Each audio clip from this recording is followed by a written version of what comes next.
All right, and we are back doing another podcast. Before we get into the later topics, we had news yesterday involving our team, the Toronto Raptors. So earlier this week, we got news that there was a trade offer for Ben Simmons to the Raptors. The Sixers offered the Raptors Ben Simmons for Van Vliet, OG, and 2 firsts, and Masai hung up the phone on them. What do you guys think about that? That was a terrible trade, man. Like that's not even. We're losing so much in that. That's our core right there. That's a if Philly pulled that off, like salutes to them. I would actually just like move to Philly at that point. Yeah. Like, yo, that whole trust Masai thing we said, always been saying for the last 5-6 years now, that'd be out the window if he did that deal. Honestly, exactly. Masai, we give up, bro. Yeah. So right now it's in Masai we trust because he hung up the phone right away. He understands the value of OG going forward. He understands the value of a 27-year-old Van Vliet going forward. And then Ben Simmons isn't worth first-round picks, right? He is worth a first-round pick. He's not worth multiple. Mm-hmm. 2, if depending on the player you're giving up. Yeah, but if you're giving up 2 players that are part of our championship run. Yeah, hell no. Well, actually, OG didn't even play. If he was there, it would have been even easier for us. But Van Vliet was a finals MVP recipient, a vote recipient. We're not going to give that up for Ben Simmons, who can't shoot from outside of 4 feet and still isn't willing to shoot inside of 4 feet. Yeah. I don't understand him, bro. Honestly, I would be down to have him on our team, but maybe for like a package of Lowry and I don't know, like Boucher. It would literally be like Lowry, Boucher, and picks. Yeah. Like a first and a second. Like a first and a second, yeah. That honestly, if you're the Sixers, that trade actually helps you next year because you have 2 big men. You can fill up your 4 slot, move down Harris to the 3, and Boucher is no slouch on defense. He's a good shooter, so he can give Embiid his space. And then Lowry's Lowry. He's gonna make everybody around him better. Mm-hmm. I don't know if they would want to start Boucher though. I'd rather have him off the bench and not bring back Dwight because actually maybe next year Dwight could work better because Ben Simmons basically on a veteran minimum, no? Yeah. Like, if he comes back, he could get more money this year, especially like a team like the Hornets where he played earlier in his career. Who need a center. Dwight could be a budget option for that kind of team. Or you could go to the Lakers. That'd be pretty cool too. 3rd stint on the Lakers. Yeah. Maybe that's what the Lakers need to win a championship. No Dwight Howard, no championship. Exactly. Secret. Yeah. But Shank, I think, was saying this earlier too. Like, I think Woj said that they're gonna trade Ben Simmons within the next 48 hours, which is absolutely ballistic. Like that's crazy. Adrian Woj said highly likely that, and they're looking for a Harden-esque package still. That's what was airing on ESPN on the Jump earlier today. They were talking about that's too much for a Harden-esque package. He was worth Harden last year. That's what's crazy. They didn't pull the trigger on that. Yeah, that's such a bad decision, man. Like looking back at that, I don't think the Rockets say no to that. Yeah, they definitely don't. I wouldn't say no to that considering. Yeah. Just a question. Yeah. Like, okay, I understand why everyone was hesitant on bringing Harden just because of his habits in the Rockets, but like seriously, why did no other team actually consider like those packages with Harden? I don't know. Like, with what they got, I feel like any team could have gotten Harden last year. Honest. Because the Rockets got nothing. Dude, I swear the Heat, what's it called? They could have got Harden for like Tyler Hero, Dragic, and I think Precious. It would have been like it would have been like Olynyk. Olynyk, yeah. It would have been like Olynyk, Dragic, and like Tyler Hero plus probably like a pick or 2. Yeah. And they got Olynyk anyways. Yeah. instead of Tyler Hero and Goran Dragic, they got Avery Bradley and like a second round pick. Anyways, like, I'm above water right now thinking about the Sixers. I'm done with that. So I think we're just going to jump into the next segment, which is we're going to continue our earlier discussion of what teams can do to improve. We did the Eastern Conference already. We did all 3 divisions, 3 separate podcasts. You guys can check that out. Today's podcast is going to be about the Northwest Division. So that includes the Jazz, the Thunder, the Timberwolves, the Nuggets, and the Portland Trailblazers. There's a lot to unpack here. So we're going to just jump right into it with the Utah Jazz. All right. So the Jazz, the first biggest thing is they need a third scorer on their team because they need more like diversity, right? Because sometimes like Donovan Mitchell can have an off game and you can't really rely on Rudy Gobert to score, right? And then even if it's only Donovan Mitchell scoring, you're kind of screwed because then you're relying on Jordan Clarkson, who I know won Sixth Man of the Year, but even then, he's not consistent enough. He's not consistent enough, and more importantly, he's not efficient enough. Yeah. And now, like, when you have a six-man score, you're not looking for efficiency. So there is a world in which, especially with someone as efficient as Joe Harris, where that could work, but you need basically a second efficient scorer because Mike Conley really isn't that guy, and he's a free agent this year. Yeah. So there's a lot of ways that the team could supplement that. It's just a matter of what players available. Yeah, that's the next thing. I feel like they need to bring back Mike Conley because there's not really many better replacements. Like the next best replacement is Kyle Lowry, and they're pretty similar in what they do: play defense, pass the ball, shoot threes. You know, so I feel like the difference is they can't go into free agency and just sign Kyle Lowry, whereas they can just get back Mike Conley because of bird rights. Exactly. And they're a similar type of player. Like I think their ranking for that kind of player is Chris Paul. And then Kyle Lowry is about 90% of Chris Paul, and then Mike Conley is about 90% Kyle Lowry. So, I mean, I would put Mike Conley at the same level as Kyle Lowry just because he's a little bit younger. Yeah, a little bit. I guess you could say that too. His offensive efficiency always has been very potent too. Apart from the COVID season, a part of the bubble. Outside of that, Mike Conley last year. Before last year, he was always the best player not to be an all-star. He finally made an all-star game last year. Yeah. So, I mean, I feel like it's the same thing. I remember it happened to Goran Dragic. He got in 2018, but he should have made it a few years like earlier. It's the same thing happened to Mike Conley. That wasn't his best year, but he still made it in. I think because he was an injury replacement, Mike Conley got it as an honorary position because he deserved it for so many years. Yeah. Mm-hmm. But there definitely could have been any other player in the Western Conference that could have made it over him. It was just a matter of respect towards Mike Conley. And he deserves it because, he was really that good for so many years in Memphis and didn't get the recognition. Yeah. And all right. I think Mike Conley also, the reason you want him back is because Barjinder was talking about it. He's not here today, or a part of this podcast, but he was talking about how Rudy Gobert doesn't have the playmaking chops or the shooting range. So you really need Mike Conley back because of that. Because if you lose Mike Conley, you lose a very good basketball player just in general, but you also lose a salary slot that you can't fill in any other way. Yeah. So that's just is what it is for them at this point. I feel like the biggest problem with the Utah Jazz is Rudy Gobert. And that's like weird his contract. To say. No, it's not only his contract. It's just him in general. That's your second best player, right? And he handicaps you a lot just because he can't really do that much on offense. And even defensively, he's very limited. And he was the defensive player of the year, right? He's the reason why they lost because he was bad on defense. And I don't understand how he could be the defensive player of the year. He made a lot of good plays too. Like I remember game one, he had that clutch block. But like regardless of which, the reason why they lost against the Clippers was especially that one game where Terrence Mann was going off was because Gobert never closed on his shots. Like he was always in the paint. I don't know why. What that series was the adjustment that the Clippers made, that Ty Lue made, was putting in Nicholas Batum at center. Nicholas Batum, 365 days ago, was seen as this bum that doesn't deserve to be in the league. And fast forward 10 months, 11 months, the reason the Clippers without Kawhi Leonard beat the Jazz, who were the number one seed in the league, was because of that guy. And that just can't happen. Somebody like Rudy Gobert can't be outplayed by Nicholas Batum. Yeah. I mean, get paid $35 million next year. At the same time, I feel like it might have been the coach's fault. What's his name again? Is Quinn Snyder? Quinn Snyder. Yeah, Quinn Snyder, right?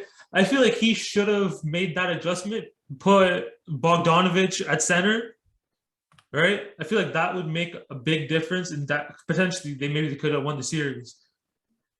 Yeah, I think that's definitely the adjustment they should have made. And if not that, then they have another center who's a very good defensive center on their roster. Derek Favors, bro. That guy, he can't really switch onto the perimeter anymore. But against Nicholas Batum, he's definitely going to do a good enough job to where they could have gotten out of that series. But I think they rolled with their $27 million guy that was last year. And the crazy thing is, if you look at Gobert's contract over the next, he's signed through 2024. So the next 4 seasons he's locked in. And 2025-26, he has a player option for $46.5 million. Holy, there's no way he's trading that down. Yeah, he's just not worth that money. Like Sumeet said it, like you can't be the defensive player of the year and be a defensive liability in the playoffs. And that's what he was.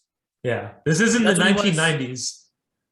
That's what he was against the Rockets when they lost to them too, because he just isn't that guy. All right. That's it. That's all. I think that's all we have to say for the Jazz. Like, honestly, their team is good though. Like, the fact that they made the 1 seed, they're doing something right. Yeah, but they're leading the leagues in 3-pointers.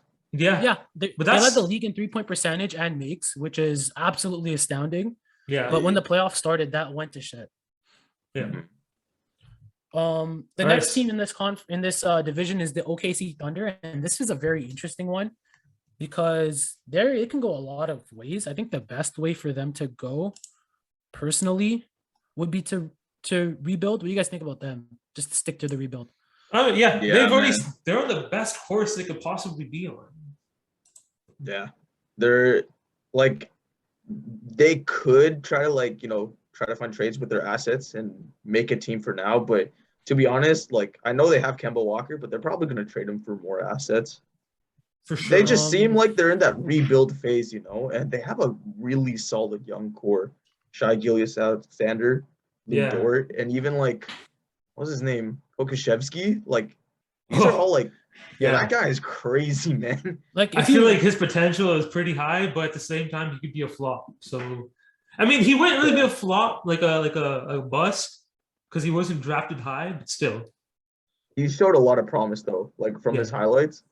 So yeah, honestly, OKC Thunder, they should stick with the rebuild process. They got a lot of talent. They got so much talent, but I think one of the things that they need to do, or actually Al Horford's coming off of the books. I don't think he's going to go back there this year. Maybe so have like a veteran player to help give those young guys some experience and knowledge. Yeah, that's about it. Well, they also have Kemba Walker going into next year. So I don't know what's going to happen there. That's kind of interesting for myself. Sorry, Al Horford's not there anymore. Yeah, he got traded. He got traded. For Kemba. So he's on the Celtics. He got traded for Kemba. So yeah, now they have Kemba Walker there. It's kind of interesting what they're going to do with him. The biggest thing about Walker is going to be worth. I don't think he's worth much, to be honest. Like at the current state. Yeah, as a miniature point guard. Yeah, he didn't really play well last year. But yeah, regardless of what they do with Kemba Walker, I think they're doing the same thing that they did with Chris Paul. Just let him go get his numbers. Hopefully, he stays efficient and plays up his value so they can get some picks for him, because that's the ideal way to go. But they have a lot of young guys that have a potential to develop. Lou Dort already showed some improvements over the last 2 years. Kenrich Williams is a bit older. He's a very good basketball player. People don't really know that. Ty Jerome is a really good point guard going into the future. Shai Gilgeous-Alexander is like a bona fide star already today. Yeah, he's probably their best player right now. He is straight up. He's definitely straight up their best player right now. But then they have Alexei Pokashevsky, who potentially could be one of their best players going forward. Yeah. He has the potential to develop. He has the skill set that complements today's NBA. It's just a matter of him putting it all together and then building a nice team to complement them. Yeah. What do you guys think about them? The rumors that they might potentially trade their pick as well as Shea to try to get the first pick from Detroit, try to get Cade. That's a terrible idea. Pick right now. That's a terrible idea. You guys think that's a terrible idea? Yeah. I just don't see them. I know they said Shai Gilgeous isn't, or Shai Gilgeous, like he's not like off the table. Yeah. But I still don't like. He's still like their star player. It's gonna take a lot. He is their star player. But I think there's a commonality between the best GMs in the league, Masai, Daryl Morey, and what's the Thunder's general manager's name? Thunder? Yeah. I forgot his name. Sam Presti. Sam Sam- Presti. Sam Sam Presti. Presti. So the commonality, I talk about how they're the best. I don't remember his name, but the commonality between those three, especially, is that they're not afraid to make a move. And if they think that it's a move that will help them, they'll do it without thinking twice. So anything's on the table with them. But I think the best scenario for them is just to keep building towards the future, because with all the picks they have, things are looking good for them right now. I swear they have like all of them. I swear Yeah. they're gonna at one point they're gonna have like all the first round picks in the draft. Yeah. Crazy. This would be like They're gonna have, thunder again. They actually lined up for the entire decade though. they really are like for the next 6 years at least. They have so many picks. Like it's Yeah. actually insane if you think about it. Like even this year they have the 6th pick and then they have the 18th pick, which is just absolutely ridiculous. They have 2 first round picks, and this is a deep draft. So They can get a star, a potential star, and then a pretty good role player. yeah, and then they also have or the two. 2 second round picks as well. They have the 34th and they also have the 55th. So Yeah. the 55th they probably won't get much, but the 34th pick, there's still potential to get a good player, and they have the 36th pick as well. Holy, 5 Yeah. picks So in they one have draft. 5 picks in this year's draft. That is That's insane. crazy. They have a monopoly on picks. Yep, and that's honestly the best way to go, and they're gonna get more picks for Kemba Walker. Yeah, and then Hmm. the biggest issue that they have with that is if they get too many young stars, they all won't get the right opportunity. So Yeah, I feel there's- like they have to find the right player soon, and then trade away the rest of their picks for like a potential star or way better role players. Mhm. Yeah, definitely. I think one of the interesting things also here is that Shea's on his last year of the rookie deal. So Yeah, at some point now they're gonna have to pay him, and it's harder to build a team with more expensive players. yeah, The good thing is they have a lot of picks, so if they can nail them, they could be a championship contender this decade again. for sure, for sure. Hopefully they don't make the mistake what they made by trading James Harden once they get that kind of player, because that was absolutely stupid. But That was dumb, but they are where they Yeah. are now, and it's a good situation. All right, so Another team that is not in a good situation right now is the Minnesota Timberwolves. Yep. What do you guys They're- think they should do? Because again, there's another team that they could do a lot. They could go a lot of different ways. It's just a matter of where they want to go. Yeah. They're an interesting team because they have a lot of good pieces. They have a good set of three. Like they have a good trio. So they have like Karl Anthony Towns, D'Angelo Russell, and Anthony Edwards. And then they also have pretty good role players like Malik Beasley, Ricky Rubio, Davis. Nas Reed, Ed Davis. And then they also have some busts, but that's the biggest mistake that they made, I feel like, because they just didn't have enough depth. They were relying on some pretty inexperienced players and some kind of bad players, and it just didn't like come together. And I'm pretty sure Kat and D'Lo both missed time last year. I think they played not even 20 games last year together. Yeah. And that's your 2 best players. So I think the number 1 step for them would just be to get them healthy. With Yeah. everything that's happened with Karl Anthony Towns the last few years, I feel bad for him. But I think he needs to try to bounce back and focus on the future, focus on building towards the future, building For sure. the team in Minnesota, because Minnesota is a good city. Don't get me wrong. But I Yeah. don't think anyone else is coming there. So it's kind of on Cat and D'Lo at this point to get better. And they still can. They're only 25, both of them. yeah, they're pretty young. Yeah, they're very young. And they also have like good other young players. Anthony Edwards, underratedly, is going to become a monster soon. Like he's on the Sure. brink. He's knocking on the door of becoming an absolute monster of a player. And they have him on his rookie deal. Now it's a bit more of an expensive rookie deal because he was a first overall pick, but $10 and $13 million respectively over the next 3 years after next year. Like that's what you want, especially if he becomes a superstar type of player. That's what you want because you can build a team around that with other players as well. And I'm pretty sure Kat is gonna get a supermax or is already signed to one. And then D'Lo, he's not gonna be that expensive to keep. He's probably be like max 25 mil, maybe 30 mil. I think they're gonna even flat like 25 for 3 years with like a player option. Yeah. It'd be like 4 years 75, or sorry, 4 years 100, 75 guaranteed for 3. Uh-huh. And that's a good deal for him, but I think he's gonna look for more than that. And if they have to pay more than that, they might as well do it because, again, in today's NBA, it's hard to get contracts like that. So even if he doesn't want to be there, you can trade him in the future as long as you give him the money. Yeah, but And do they have a draft pick this year? They are drafting. They don't have a draft pick. Yeah, they don't have a draft pick this year. That's crazy. Is terrible because they didn't have a good record. So if they kept their own pick, they would have been solid. But they don't have any picks, so they don't have a first or a second round pick this year. Nope, that's terrible. That's terrible management in my opinion because I don't even know what they have for that. Actually, maybe they trade D'Lo for that. But I think they traded. I think that pick was a part of the Beasley deal. If I'm not mistaken. But regardless, I think they have enough young talent because if you look at their roster, Cat and D'Lo are 25, Juan Hernan-Gomez is 25, Malik Beasley is 24, Anthony Edwards is 19, Jarrett Culver is only 22, Josh Okogie is 22, Jaden McDaniels 20, like Naz Reid's 21, Jalen Noel 22. This is a very young roster. So as long as these kids can develop, and I say kids as if I'm not a kid myself, I'm only 20. These guys are a bit older than me, but regardless of that, these guys are kids in the NBA's landscape, and if they can develop within the next 3 or 4 years, I think this team has potential to be a force. It's just a matter of that happening. All right.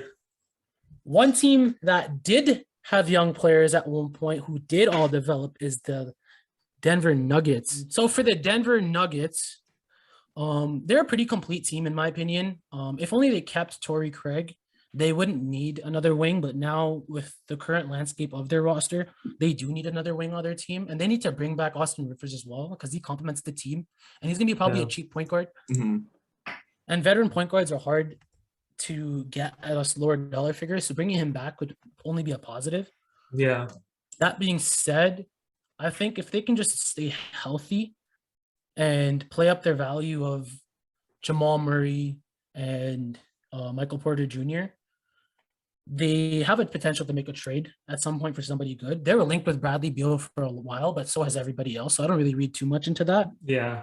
But they're definitely one of those teams that can make a move for a player like that because they have the pieces. They have Jamal Murray, they have Aaron Gordon, they have Michael Porter Jr., they have Bol Bol, who has a lot of potential. They have a solid point guard in Monte Morris. Paul Millsap. Even beyond that, they have veteran players that other teams may want, like Millsap, McGee, Green. So there's a lot of ways they could go.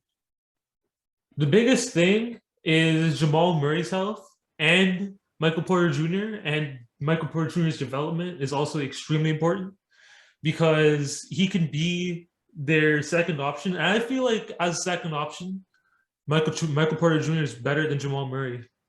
I think, and this may be a bit controversial, but even though Jokic is their MVP, I think scoring potential wise, I think Michael Porter Jr. is the alpha. Now, Jokic would still be the centerpiece of the offense. The team would be built around him. Yeah. But it'd be interesting to see if they fed Michael Porter Jr. more shots because of how efficient he is.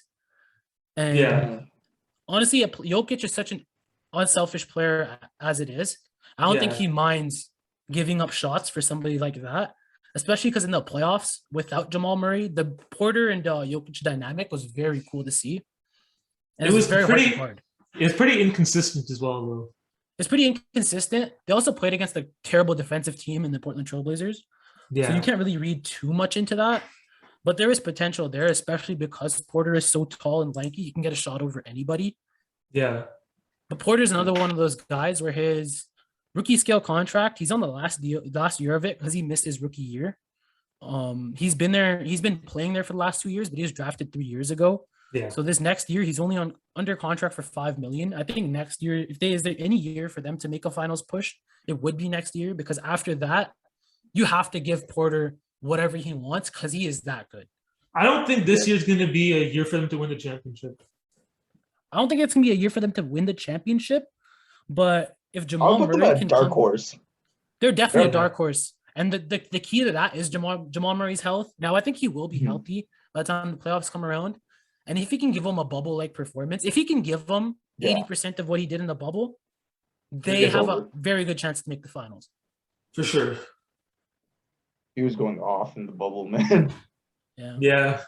Those stats, it was crazy. I swear one game, him and Donovan Mitchell were like matching 50 points. 50 points. And he shot above 50% from three during That's that whole playoff insane. run.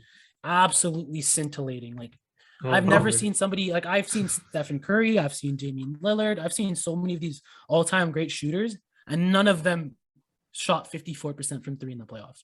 Like Yeah. that was just absolutely ridiculous. At one point, it kind of felt like he was just closing his eyes and throwing up shots, and they were going in. Yeah, Facts. I'm excited to see him come back, man.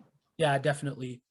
The team that they played against, this is the last team in this division. It's the Portland Trailblazers, and them losing to Denver in the fashion they did is causing a lot of issues with Damian Lillard and the front office. Yeah. What do you guys think the Portland Trailblazers should do?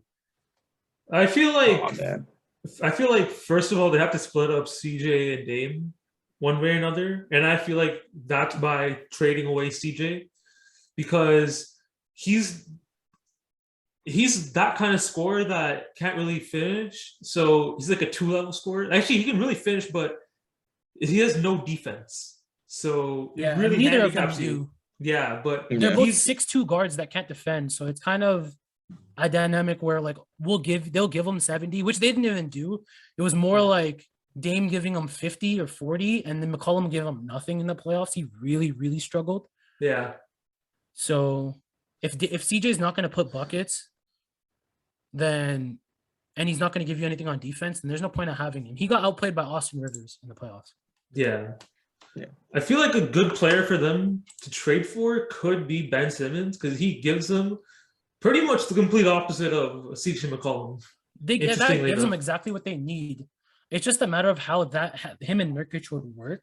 Now, Yeah. Nurkic does have some range up to the mid-range, Yeah. but if Nurkic could become a corner shooter, which is possible, he has good form and he's a good free throw shooter. That's usually a good indicator for jump shooting. So Yeah. if he could develop his range out to the corner, I think a team of Dame and Ben Simmons, especially in the pick and roll, would be absolutely lethal.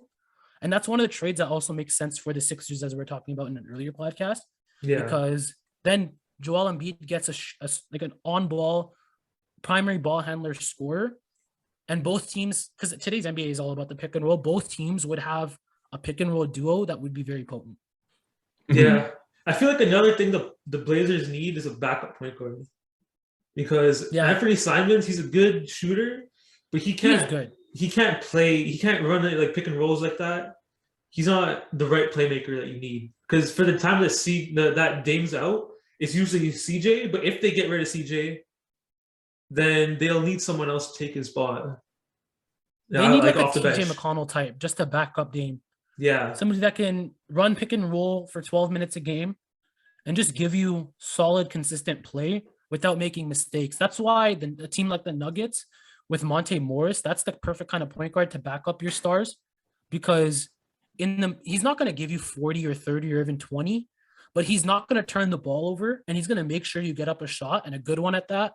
So if they could get a player like Monte Morris, they're not going to get Monte Morris, but if they could get a player of that vein, it would take them a long way, especially because off the bench they have nothing right now outside of Anthony Simons, and Enes Kanter isn't that guy.